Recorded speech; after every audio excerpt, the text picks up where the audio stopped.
Everything you're about to see could be true, or it could be the figment of our celebrity's imagination. It all depends on whether you believe.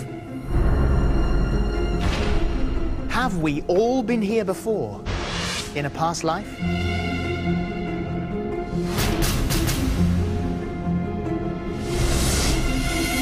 If we've been here before, who were we? Many people believe that under deep relaxation, they've recalled vivid and detailed memories of past lives. The question is it true?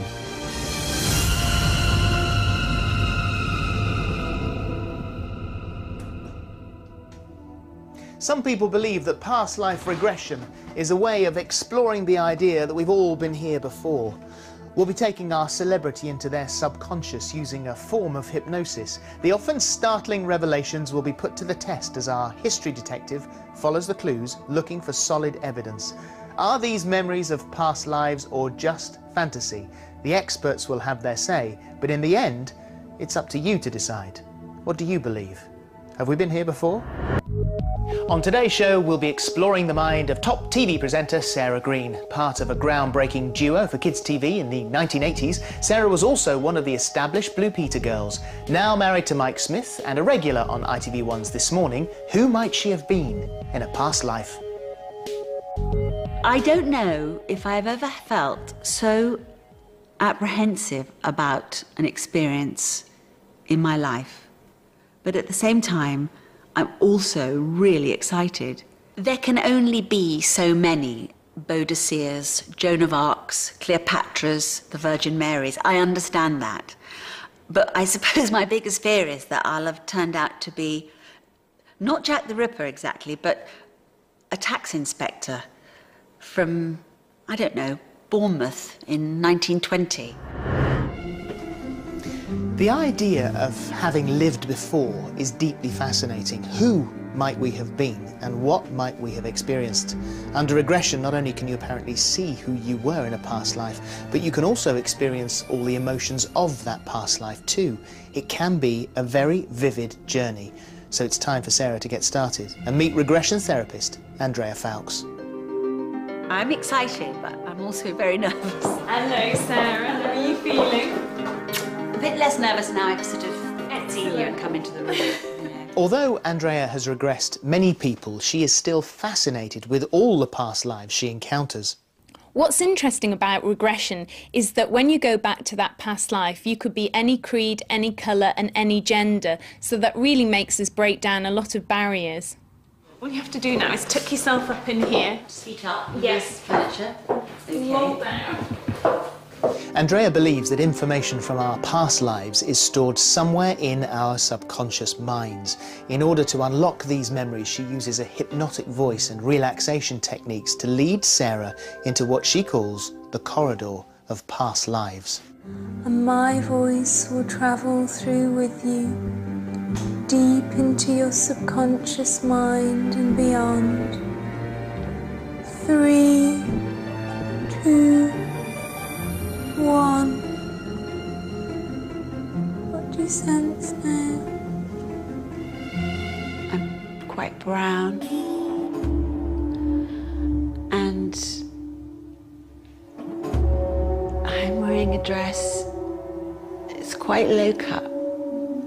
It's off my shoulders. It's white and blue. The same blue around my head. You know what year it is? Be 17, 19. I think I'm about 17. What do you speak in? What's the language you speak in? I'm learning French, I think. We spoke our own language. I don't know what you would call it. What was the word for hello? It sounded like kamachina. What would you say to say my name is? Mino.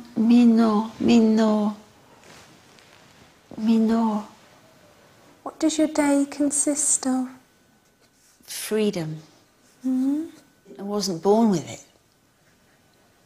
This place I've come to now, this is my freedom. Mm-hmm. Did you live in a different place before? Yes. It was an island. An island? Where was the island? Did they have a name for the island? Big sea. And what was the weather like there? It could be very stormy. What was your name on the island? Amati. And why did you have to leave the island? It was taken. It was very sad.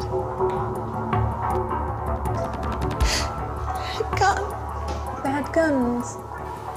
Okay. Was there anyone who was taken from your island as well? Maybe 50, maybe more. And how have you travelled to this place?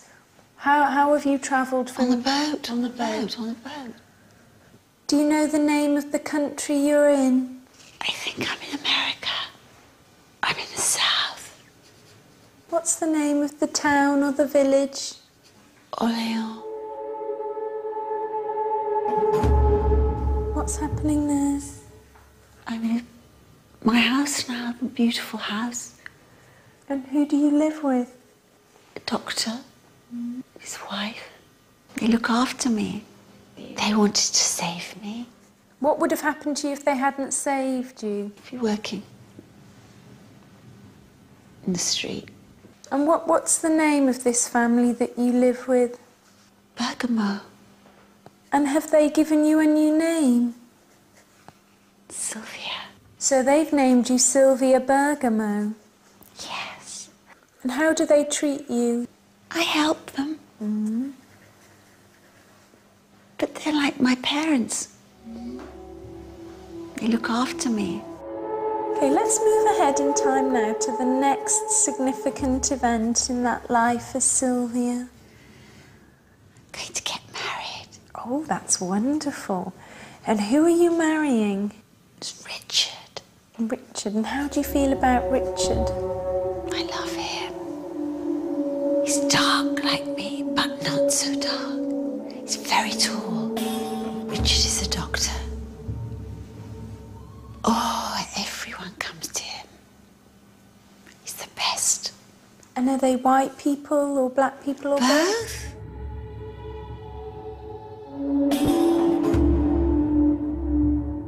What do you sense happening now? I'm not well. How long have you not been well? Oh, 2 years, 3 years. And what are you not well with? It's in my tummy. It's a lump in there. A lump in your tummy? Something. Does Richard know what's in your... Yes. And what does he He's say? trying to help me, but I want to go now. And you feel ready to go now? Yes. As your soul leaves your body, what are your thoughts on that lifetime? There were such bad people at the beginning, but good people who loved me. So as we begin, 1, 2, lighter and lighter, 3, 4, lighter and brighter, eyes open, wide awake. How do you feel? I don't want to come back. It was unlike I'd imagined it to be. I could taste where I was, I could smell where I was, I could feel it. The shape of my face felt different. Not I just felt myself to be this different person with a different body. I don't know how you put solid facts to these feelings. The experience certainly seemed incredibly real to Sarah, but was any of it true? In part 2, we'll be searching for answers. I'll be putting Sarah on the spot and we'll reveal the findings of our detective's investigation. Has our historian Jules Hudson found any evidence to back up Sarah's story? It was taken. It was very sad. Sarah's regression is absolutely extraordinary. We spoke our own language. I don't know what you would call it. Clues are so fascinating that I've travelled 5,000 miles across the Atlantic just to check them out. It really quite startled me. I think I could even sort of feel the colours of the doors, and it just all felt very familiar to me. See what facts emerge after the break.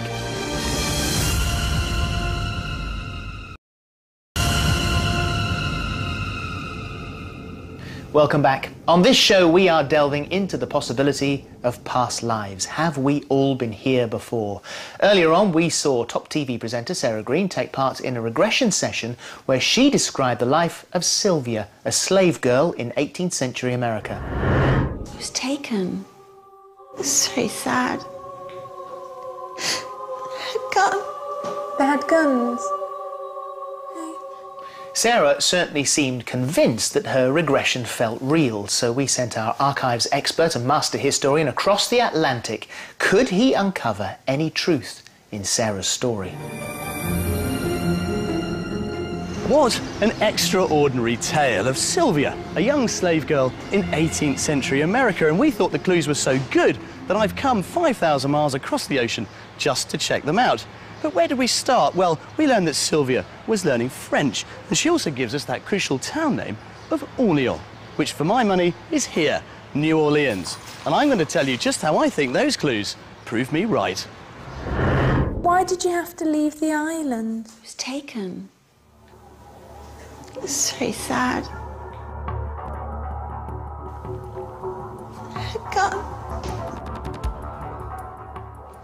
This dramatic clue led me to only one conclusion. Sylvia had been captured and thrown into the Atlantic slave trade. In the early 18th century, powerful countries like England and France were expanding their empires and colonising the Americas. These new colonies needed hard labour, and in the 1700s, labourers meant slaves. Ships from Europe would travel down to Africa, where they'd gather their slaves, and then make the arduous journey across the Atlantic to the Caribbean and the colony ports on the east coast of America. So, most slaves came from Africa. But did Sylvia? It was an island. Where was the island? Big sea. And what was the weather like there? Could be very stormy. Now, I think she's talking about the Caribbean because, like this place, it's prone to the sort of tropical storms that she describes. And interestingly, after her regression, Sarah told us that she thought Sylvia definitely wasn't an African. So how about this? Maybe she was a Caribbean native, a Caribbean Indian, picked up on a slave ship en route from Africa to the slave ports of North America. It's certainly not impossible. And she also gives us some fantastic clues about the language. So maybe those hold the answer. What was the word for hello? It sounded like kamachin. What would you say my name is? Mino. Now, I've taken this recording to some language experts.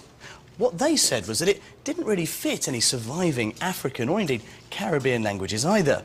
But I do know that some languages were lost when many of the native tribes in the Caribbean were enslaved. So it's a tempting thought to wonder that maybe Sarah has got in touch with some long-lost language. But the key thing is, where does she go next? Where does New Orleans fit in? What's the name of the town or the village? Orléans. This is the New Orleans of today. A modern, bustling city and a fantastic mix of the old and the new. But was it here in the 18th century? Well, yes it was. And what's more, it was founded in 1718, and that's just 1 year before Sarah says Sylvia came here. And what's more, I've discovered that the first slave boats from Africa and the Caribbean arrived here to this very port in 1719, the exact year Sarah gives us. And once in New Orleans, Sylvia is quickly bought by a French family. How were you selected to come and live with this family? They wanted to save me. What would have happened to you if they hadn't saved you? If you're working in the street. This is Congo Square, and now, as you can see, it's a beautiful park, but over 200 years ago, this was the centre of the slave auction in New Orleans. Now, there's no doubt that Sylvia's prospects getting off the boat would not have been good, because most female slaves either found themselves sold into service or, worse, into prostitution. And here, back then, like any frontier town, prostitutes were in high demand. So, really, she did have a lucky break, but she also got her name. And have they given you a new name? Sylvia. And what's their surname? Do you know their family name? Bergamo. So they've named you Sylvia Bergamo. Another clue checks out. Slaves would have been renamed by their owners and have been labelled with their owner's surname. But what do we know about Sylvia's new life? I mean, my house now, the beautiful house. Now, not many buildings survive here from the 18th century, because back in 1794 the entire city was devastated by a huge fire. But this is a rare survivor. It's called Madame John's Legacy, and it's an old Creole house here in the French Quarter. It's not impossible, perhaps, that Sylvia's house looked a little bit like that one. But even if I can't find the building exactly, we have got the right time, the right town, and we've got a very plausible reason: the slave trade. And another area of Sarah's story also checks out in what she tells us about her husband, Richard. Richard is a doctor. He's dark like me, but not so dark. Oh, everyone comes to him. And are they white people or black people or both? He's the best. This is pretty extraordinary, because as a black or an Indian guy, Richard would almost certainly have been a former slave, and that begs a couple of really important questions. One, how could a former slave have become a doctor? And two, how could he have treated pretty much anyone he wanted to? In the 1720s, New Orleans was an unusual place. It was a frontier town, a colony struggling to establish itself. Race wasn't an issue, but survival was. Whites, blacks and Indians had to work together to make the colony a success. It seems there wasn't the kind of racial prejudice that gripped Louisiana later in its history.